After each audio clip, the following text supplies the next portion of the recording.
안녕하세요. 솔로몬이 성전 건축을 위해 준비합니다. 오늘 본문은 열왕기상 5장 1절에서 18절입니다. 1절. 솔로몬이 자기 아버지 다윗의 뒤를 이어 왕으로 추대됐다는 소식을 들은 두로왕 히람은 솔로몬에게 신하들을 보냈습니다. 그는 항상 다윗에게 호의적이었기 때문입니다. 두로는 바위란 뜻으로 시돈 남방 약 40km 지점에 위치한 지중해 연안 도시국가입니다. 이스라엘의 가나안 정복 당시 이미 견고한 도시국가 형태를 갖추고 있었고 기원전 10세기경에 두로왕 히람은 항구에서 지중해 쪽으로 738m 떨어진 곳에 있는 안반을 요새화하여 나라의 기틀을 마련했습니다. 농경지가 부족했기 때문에 페니키아에서 가져온 물건들을 식량으로 바꾸는 중개 무역업이 발전했습니다. 그들의 배는 유럽에서 이집트, 아프리카를 왕래하며 갖가지 진귀한 물품을 거래했습니다. 누군가 당시 세상에서 가장 진귀한 물품을 구하기 원했다면 당연히 두로의 도움을 받아야만 했습니다. 그러므로 솔로몬의 성전은 이 세상의 가장 좋은 재료를 사용해 건축되었다는 뜻입니다. 백향목의 집산지로 유명한 이 지역은 돌이 많고 경작지가 좁아서 식물을 충분히 수확할 수 없었기 때문에 그들은 식량 공급의 대부분을 이스라엘에 의존해야 했습니다. 따라서 두로와 이스라엘은 서로의 필요에 의해 오랫동안 우호적 동맹 관계를 유지했던 것으로 보입니다. 히람은 다윗에게 건축자재와 기술자를 보내서 왕궁을 지어줄 정도로 다윗과 절친한 사이였습니다.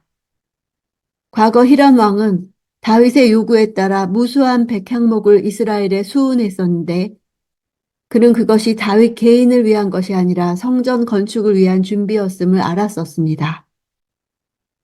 선친 다윗으로 인해 솔로몬은 두로 왕과의 교역을 지속할 수 있었고 그 결과로 성전 건축과 왕궁 건축을 수월하게 진행할 수 있었습니다.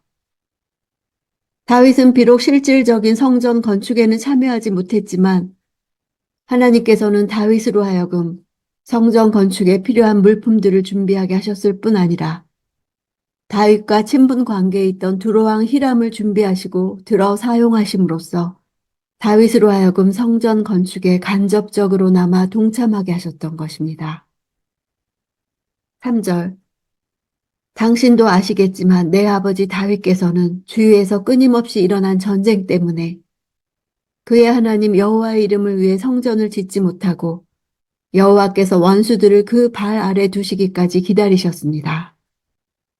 역대기에서는 하나님께서 다윗으로 성전을 건축하지 못하도록 하신 것은 다윗이 전쟁에서 피를 많이 흘렸기 때문이라고 말함으로써 정결함을 강조하고 열왕기는 성전을 짓는 조건으로 평화를 강조하고 있습니다. 솔로몬의 말을 원문에 따라 직역하면 그를 둘러싼 전쟁에 직면하여라고 솔로몬은 부친 다윗이 수많은 전쟁이라는 불가피한 상황에 직면해 있었기 때문에 성전을 건축할 수 없었다고 여호와께서 성전 건축을 금하신 본질적인 이유를 성전 건축을 위한 완전한 평화의 때가 아직 오지 않았기 때문이라고 말하고 있습니다. 4절. 그러나 내 하나님 여호와께서 내게 사방에 평화를 주셔서 적이나 재난이 없습니다. 사방에 전쟁이 있었던 다윗의 시대와 사방에 평화를 주신 솔로몬의 시대는 정확히 대조를 이루고 있습니다.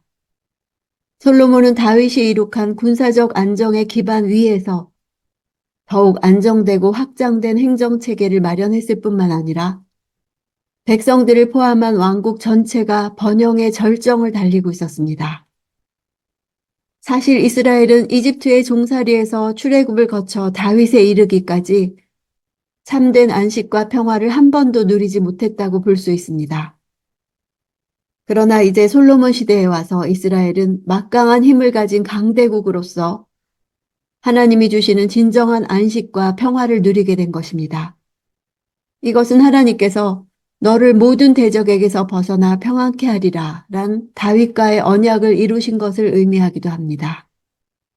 결국 하나님은 다윗의 가문으로부터 성전을 받으시기 전에 이스라엘에게 대적의 손에서 벗어나 평화의 상태를 먼저 제공하심으로써 이스라엘이 성전을 건축할 수 있는 여건과 힘을 친히 마련해 주셨던 것입니다. 다윗 왕조의 안정적인 승계가 성전 건축을 위한 조건이 되었습니다. 하나님은 성전 건축을 원하는 다윗의 요청을 꺾으신 것이 아니라 오히려 하나님의 집을 짓고자 하는 그에게 다윗의 집을 견고하게 세워주시려 한 것입니다. 6절. 그러니 당신은 나를 위해 레바논의 백향목을 베도록 명령을 내려주십시오. 내 종들이 당신의 종들과 함께 일할 것이고 당신의 종들을 위해 당신이 요구하는 대로 삭스를 지불하겠습니다. 당신도 아시겠지만 우리 가운데는 나무 베는 일에 시돈 사람들만큼 기술이 뛰어난 사람이 없습니다. 당시 이스라엘은 두로보다 훨씬 강한 힘을 가지고 있었습니다. 즉 다윗에 이어 주변 나라를 다스리는 입장에 있었음에도 솔로몬은 요구사항을 먼저 밝히지 않고 성전 건축의 필연성을 설명한 후 히람 왕의 자발적 동참을 유도함으로써 솔로몬의 지혜를 보여주고 있습니다. 레바논이란 단어는 희다라는 뜻인데 이 지역의 산마루에 있는 하얀 석회석과 높은 산 위에 덮인 눈 때문에 붙여진 이름으로 추측합니다. 무엇보다도 레바논은 울창한 숲으로 유명했습니다. 이 지역에서 서식하는 백향목과 전나무, 삼나무 같은 침엽수들은 이집트, 메소포타미아, 시리아와 팔레스틴의 통치자들이 구했던 좋은 건축자재였습니다. 레바논 시다란 학명으로 불려지는 백향목은 레바논 산맥 1500m 이상의 눈 덮인 높은 산에 자라는 교목입니다.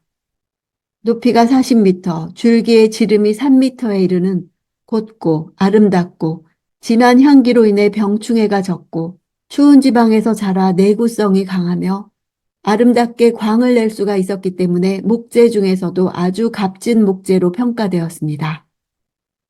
백향목은 정결의 상징으로 여겨졌기 때문에 일반 건축자재가 아닌 왕궁이나 성전을 위한 고급 자재로 사용되었습니다.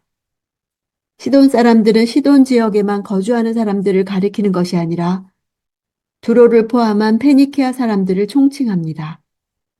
성경이 페니키아 사람들을 주로 시돈 사람이라 부르는 것은 시돈이 예전부터 두로보다 더 중요한 지역으로 여겨졌기 때문입니다. 9절.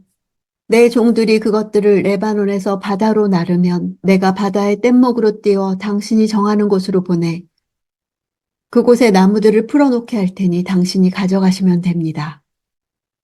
당신은 내 요구를 들어주어 내 왕실에 양식을 보내주시기 바랍니다.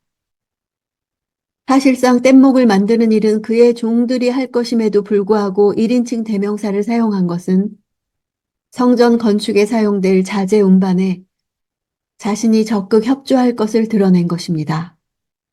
역대하에 의하면 솔로몬은 예루살렘에서 가장 가까운 항구였던 욥바를 나무 받을 장소로 지정했고 거기서 다시 대략 56km 떨어진 예루살렘까지 용로를 통해서 자재를 올려다 줄 것을 요구했습니다. 사실상 수로를 통해서 자재를 운반하는 것보다 용로를 통해서 운반하는 것은 더욱 힘든 일이었음에도 불구하고 히람 왕은 기꺼이 모든 것을 협조했습니다. 당시 시돈과 두로로 대표되는 페니키아는 국토의 대부분이 산악지대로 이루어져 있어 임산물은 풍부하게 생산되었으나 식량으로 사용할 수 있는 농작물이 부족했습니다. 페니키아는 성전 건축과 왕궁 건축이 지속되는 20년 동안 이스라엘로부터 충분한 식량을 공급받았을 것입니다. 11절. 솔로몬은 히람에게 그 왕궁의 양식으로 밀가루 2만 고루와 기름 20고루를 주되 해마다 그렇게 주었습니다.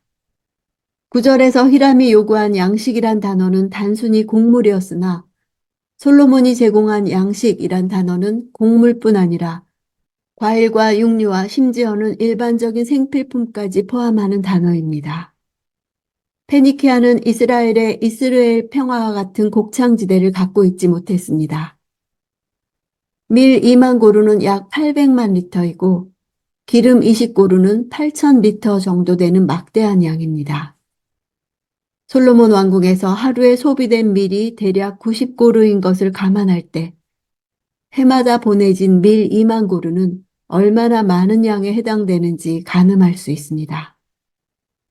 14절.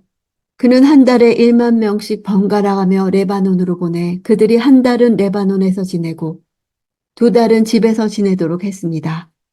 아도니람은 이 일꾼들을 관리했습니다.